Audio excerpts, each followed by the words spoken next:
a student named Sam came into my class and he said, "Dr. Z, I have the most exciting news ever." I said, tell me more. And he said, "I get to go to Vatican City and I might be in a room with the Pope." And immediately every light bulb in my brain lit on fire, because as a Latin teacher, how often have we always heard, so you teach Latin, who are you going to talk to, the Pope? I said, Sam, I took him by the shoulders and I said, Sam, you're going to talk to the Pope in Latin.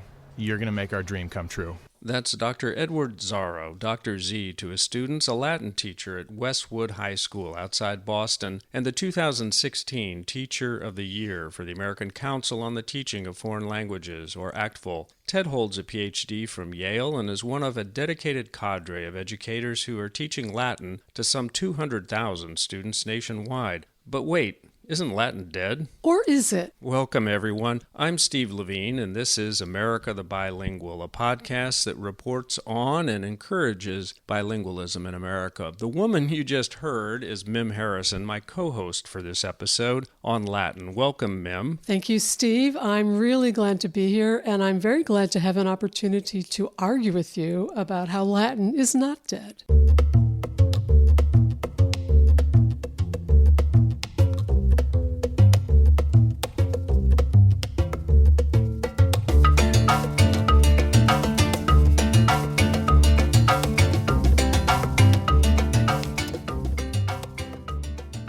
Mim is the editorial and brand director for the America the Bilingual Project and the author of 3 books on the English language. So, Mim, tell us why you're passionate about Latin. Well, Latin was the first language that I studied besides English. I took 2 years of it in high school as a run-up to taking French. And you know how you never forget your first love? Yes. Well, Latin is what opened my ears to other languages, and it's something I've always been grateful for, but I feel that sometimes it gets a bad rap. You mean about its being dead? Exactly. We might borrow from Mark Twain and say, reports of the death of Latin have been greatly exaggerated, as we're about to discover in our conversation with Dr. Z. We caught up with Dr. Z at the ACTFL conference in Nashville. When people find out he's a Latin teacher, and they took Latin themselves, they are full of opinions. Almost no one is neutral about their Latin experience. Mostly positive, or are they mostly negative? It all depends on the teacher. No one is in the middle with Latin. Edward Zarro is known for his bow ties and great enthusiasm. Teachers like Ted are trying to make Latin hip. For example, he has had his students translate rap music into Latin. I would say that there are a lot of us now that are really trying to push for a more communicative approach in Latin because it's one that doesn't exclude anyone. If we really want our Latin programs to be inclusive, I think finding ways to be game changers is really what we're all about now.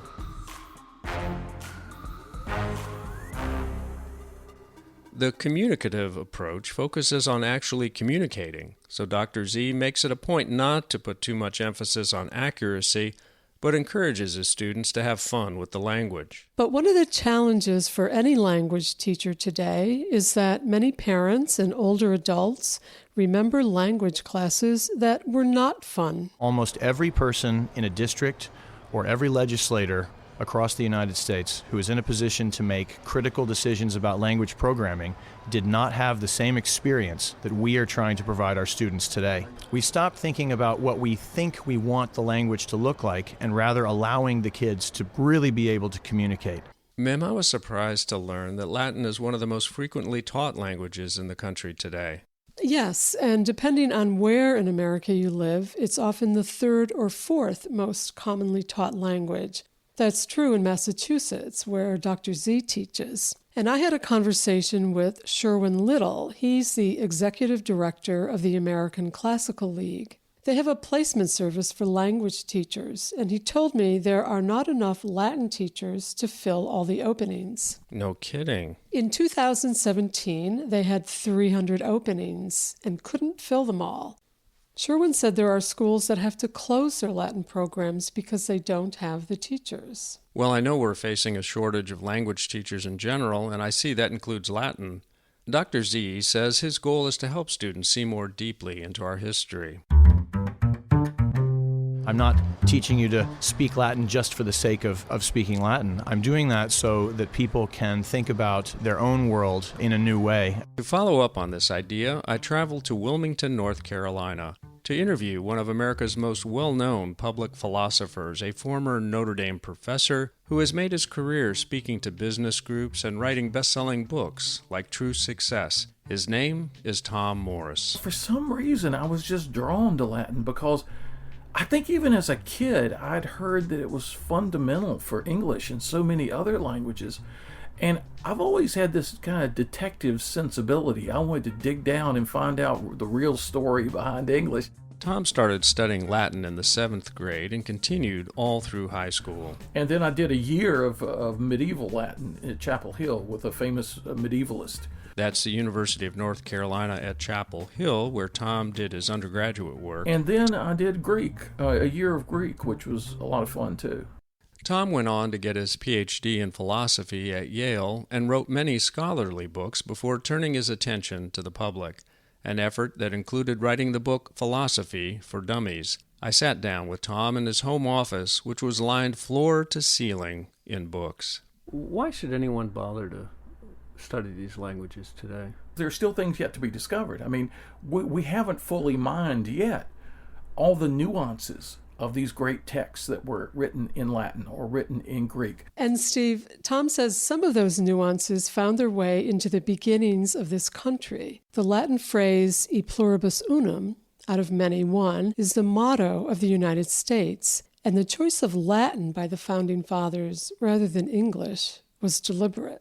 We had a chance to start afresh, but rather than thinking we had to make up everything from scratch and reinvent every wheel, we wanted to draw on all the great traditions that came before us and put things together in what we considered to be the best possible way. Now, as we know from the realities of history, it's been a struggle since day one.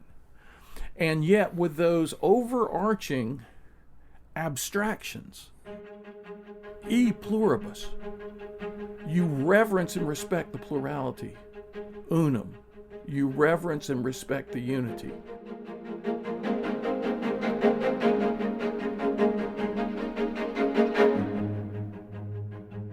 I can understand why studying Greek and Latin was very useful for you as a professional philosopher, as a public philosopher. Yeah. But why should the ordinary person who's not planning on becoming a philosopher bother? Well, I think it helps anyone who studies these ancient languages becomes a better thinker and a better writer and a better speaker. And what job can you think of that you don't have to think, write, or speak to do that job well? Picture for a moment. It's late afternoon at the historic Roman Forum, the former hub of social, economic, and political life in ancient Rome.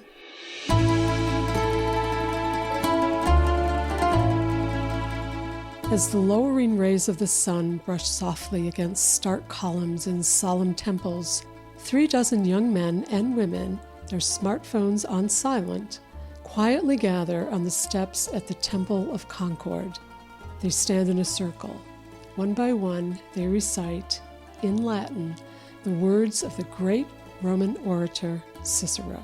So the particular guy I'm thinking of was a very polite and rather formal gentleman from, I believe, from Texas. And he spoke in a quiet but rather matter-of-fact way. But in this moment, he just sort of came alive, and there was a vigor and a intensity about his Latin and his presence that seemed sort of special and remarkable. Everybody just went wild. There was cheering him on. It was almost like he had been possessed by the spirit of Cicero himself. That's Jason Petticone, a classicist with a Ph.D. from Princeton. Jason is the co-founder and president of the Paideia Institute. He not only takes his students to Rome, but to a Rome of 2,500 years ago. It's how the Paideia does Latin, taking students out of the classroom and back in time to when Latin ruled. There's a way in which speaking a language gives you a sort of ownership over it. Mim, since you're a self-confessed word nerd, tell us what paideia means. It's the Greek word for education. Jason said he chose it because it suggests that education is an experience that invites a certain childlike wonder. So, Steve, can you guess what English word comes from paideia? I give up. Pediatrics, which of course is the treatment of children. Well, that's pretty cool. And much like Tom Morris, Jason finds Latin to be useful in enriching the powers of thought. A lot of deep, powerful thinkers, he says, find their community through Latin or Greek. Classicists are like the Navy SEALs of the humanities because, learning Latin and Greek is really, really difficult. They're really rigorous languages. They have a lot of different endings that you have to learn, and the grammar is really hard, and it requires really intense, rigorous practice to learn it. The Navy SEALs are considered elites, and sometimes so is Latin. But Jason's Paideia Institute is breaking down that very perception about Latin being exclusive. One way they do this is through a literacy program that uses Latin as a way for children to become more conversant in English. And these are not children who come from privileged families. Latin is also often seen as kind of an elitist thing that only certain types of people have access to. And so by bringing it into these non-traditional communities, we've been able to open a lot of people's eyes to the history of the ancient world. And we've seen some pretty amazing results in terms of their reading levels.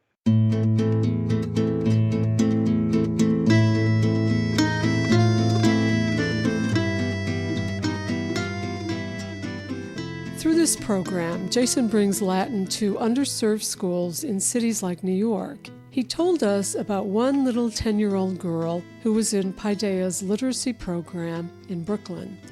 She spoke Spanish at home. Then some magic happened when she realized that English and Spanish were connected by this ancient language. And the look on her face as she realized that connection for the first time, and also the fact that she knew Spanish, made her really good at Latin. And it actually gave her a leg up. The joy that she felt in that was pretty remarkable.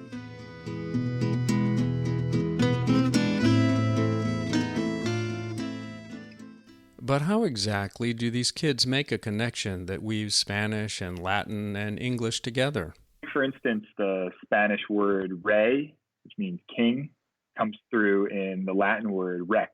And so in English, when you see the word regal, which might be a challenging word for a 10-year-old, but the word king is a very straightforward word for a 10-year-old. They can make that connection, and that can be very exciting. What does Jason say about Latin being dead?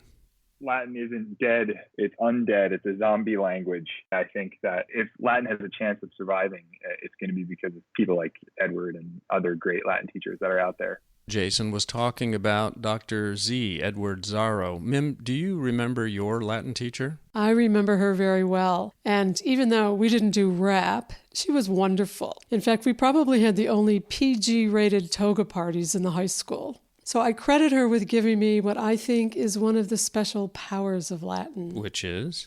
I understand new words in English much better when I know their Latin origin, because so many English words started off as Latin. It's one way of coming to a word or a language. So now that I'm learning Spanish, Que padre. I've used the same technique, but in a different way. I'm not searching for a Latin origin to the word, just the origin. Give us an example. Well, I was having trouble remembering the Spanish days of the week. Miércoles, for example. Wednesday. Yes, but once I learned that the words for many Spanish days of the week originate with the names of the planets, I could remember them. Miércoles derives from Mercury. So suddenly, the word made sense to me. And from what we've heard from our guests, that's not the only power of Latin. It's as Jason and Tom and Dr. Z said, Latin encourages a certain way of thinking. And there's also what Sherwin Little at the American Classical League said, that you never know where Latin might take you. One of his former students does sculptures for the Baseball Hall of Fame, and he credits his work to his Latin classes because they talked about art and sculpture. So let's return to the opening of the show when Dr. Z's student, Sam, whose Latin took him to the Vatican in the hopes of speaking Latin to Pope Francis. Well, Sam went bearing gifts. He took a T-shirt from the school's Latin club. He had the T-shirt with him. He was in a room with the Pope, and he greeted the Pope in Latin, got the Pope's attention. The Pope stopped what he was doing, came over, and they had a very brief conversation in Latin in which Sam gave him the T-shirt. And the Pope, and as they're discussing this in Latin, the Pope actually said, mihi, like for me. And Sam says, sic, tibi, yes, for you. But then the Pope, to clarify, breaks out of the Latin and says, for blessing. And Sam says, minime, tibi, no, for you. Sam stayed in Latin and said, no, for you, handed him the shirt. He said, gratias maximas, ago, mi fili. That's an amazing story. So, Mim, you're such a fan of Latin. Do you have a T-shirt with Latin on it? Well, not yet, but if I did, it would pay homage to Chet, our Bilingual mascot of America the Bilingual. And it would say? Well, bear with me on the pronunciation. It would say, qui me amat, amet et canem meum. And the translation? Love me, love my dog. I will buy one, or maybe two, for me and Chet.